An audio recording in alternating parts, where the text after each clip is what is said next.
मधेपुर थाना क्षेत्र के दो अलग अलग जगहों पर विशेष समकालीन अभियान के तहत पुलिस ने रविवार शाम कार्रवाई की।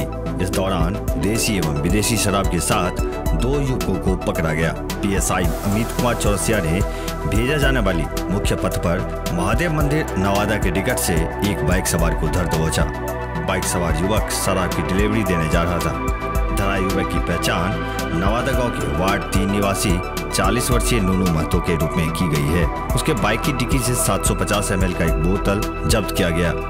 पुलिस ने युवक का मोबाइल और बाइक भी जब्त कर लिया। वहीं दूसरी ओर स्थानीय मदरसा टोला स्थित एक ताड़ी और नाश्ते की दुकान से एएसआई शंभू कुमार ने छापेमारी कर 2 लीटर देसी चुलाई शराब जब्त किया।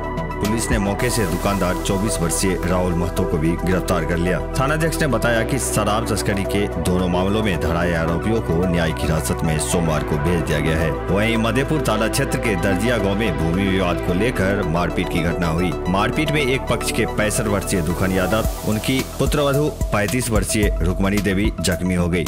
स्थानीय लोगों द्वारा दोनों जख्मियों को इलाज के लिए प्राथमिक स्वास्थ्य केंद्र सह रेफरल अस्पताल मधेपुर लाया गया। यहाँ जख्मियों का इलाज किया गया। इस बाबत पीड़िता रुक्मणी देवी ने मधेपुर थाने में एफआईआर दर्ज कराई है। दर्ज एफआईआर में कहा गया है कि विवादित जमीन पर दूसरे पक्ष के लोगों द्वारा मिट्टी भरवाया जा रहा था, जिसे रोकने के दौरान मारपीट की घटना हुई। एफआईआर में दर्जिया गांव निवासी मनोज यादव, अशोक यादव, सरोज यादव, रेणु देवी एवं भावना देवी को नामजद आरोपी बनाया गया है। इस बाबत थानाध्यक्ष हरिकिशोर यादव ने बताया कि मामले में अग्रेतर कार्रवाई की जा रही है।